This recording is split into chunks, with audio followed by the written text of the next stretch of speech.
He's a former TV doctor, a ghost-hunting host, and now Reform UK's new chairman. So, who is David Bull? And how did he land one of the top jobs in Britain's most disruptive political party? You might recognise him from your telly. In the 90s and early 2000s, Dr. David Bull was a regular face on British screens, starting out as a medical expert on Sky TV, before jumping into children's news with BBC's Newsround, and then diving into the paranormal with Most Haunted Live.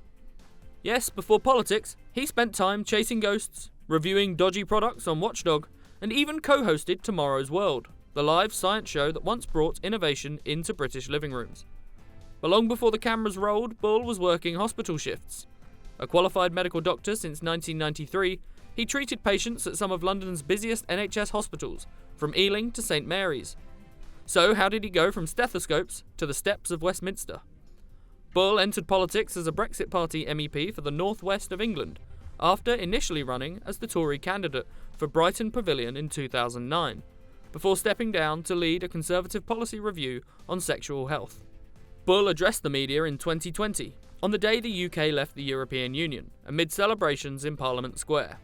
Do you know, tonight is the culmination of everything we've worked for. It has been an emotional roller coaster. I'm going to be sad that I will miss my European friends and allies, but we have fought so hard to uphold the democratic rights of the people. And the establishment, that lot, did everything they could to stop the result of that referendum being implemented. So I'm really proud that we came together and we fought for democracy. And do you know what? We've won. And this is about making Britain great again as a free, independent, self-governing country. And so now it is up to the Prime Minister to deliver. Now, he is walking a very difficult tightrope. He has made some very good noises. He's talked about the fact we're going to have divergence. He said that the transition period will not be extended. So look, we have to trust the Prime Minister. I wish he was here, but he's not here.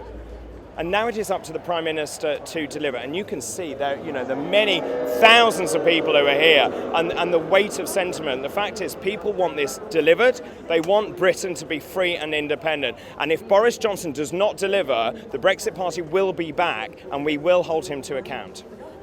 Dr. Bull also stood for reform in disgraced former Health Secretary Matt Hancock's West Suffolk seat at last year's general election, finishing third behind Tory Nick Timothy. He became deputy leader of Reform UK in 2021, a role which he shared with Ben Habib, who has now left the party. In 2024, he was replaced by Richard Tice, as the leadership reshuffle and the return of Nigel Farage changed the party's direction once again. Now, at 56 years old, he's back, this time as chairman, replacing Zia Yusuf, who dramatically quit last week. Yusuf, however, reappeared in the party only days later, in a role set to tackle government inefficiency. Yusuf's exit followed tensions over internal party disagreements, reportedly sparked by debate over Reform MP Sarah Pochin's controversial question in Parliament about banning the burqa in the UK, a policy Yusuf called dumb. In contrast, David Bull is said to back banning the burqa. In 2007, he appeared at Brighton Pride Parade, for which he designed and wore a t-shirt with the slogan, "I've come out, I'm a Tory," saying it was acceptable to be gay and a Conservative. A Reform insider told the Mail, "He looks and sounds good, and he's been out and proud for years, so we have no worries about any skeletons in his closet."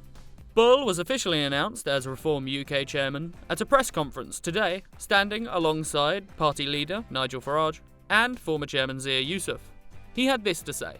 I'm absolutely bowled over. I am thrilled, I am delighted to take up this position of chairman of Reform UK. It is the fastest growing political party this country has ever seen.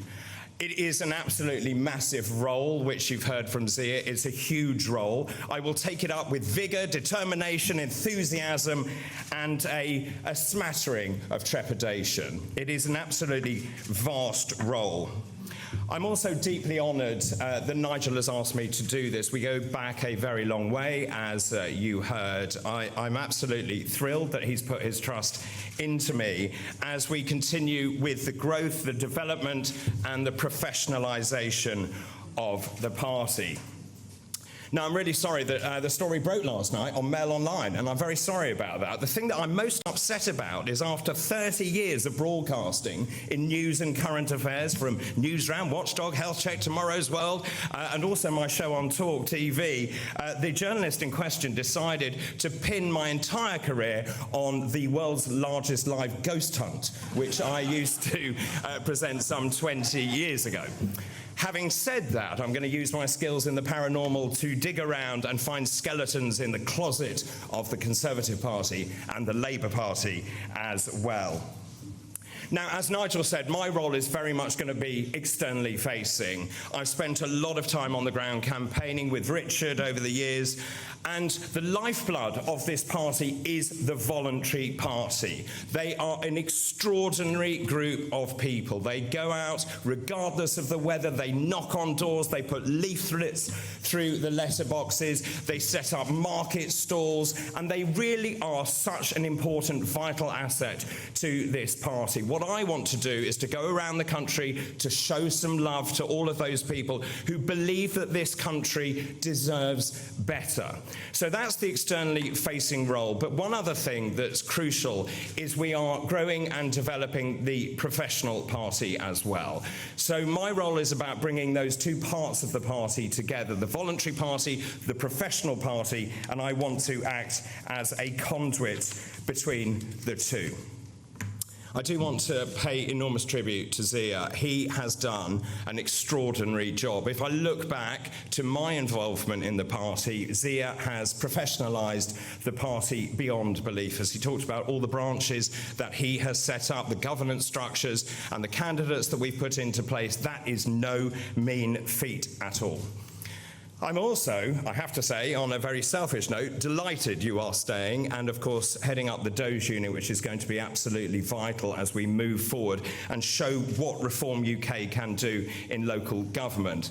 I'm also thrilled he's going to help with fundraising as well, because, of course, that's important for any political party.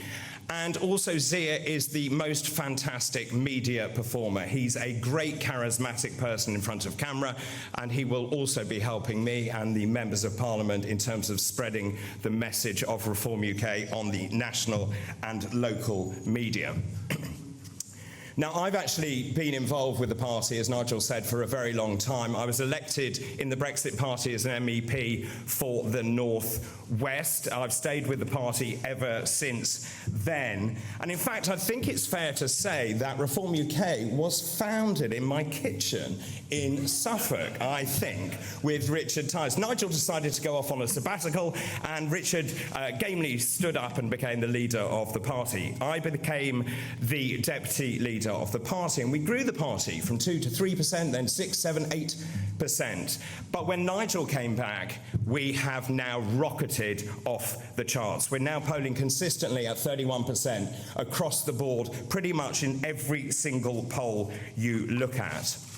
And the results are evident. We are now in overall control of 13 councils. We are the largest party on 2 other councils as well, Doncaster and Cornwall. We have 832 councillors across the country. We're gaining more by the day when people defect, or indeed when there are by-elections as well. When you look at our membership, it has also rocketed to 233,000 members. That is just shy of 250,000 members in this country. And let me tell you, in the last quarter of last year, we gained 70,000 members alone. That is unprecedented in modern political history. What else have we achieved? Well, of course, 5 members of Parliament, of course. We have 2 mayors in Greater Lincolnshire with Dame Andrea Jenkins, and Hull and East Yorkshire with Luke Campbell, MBE.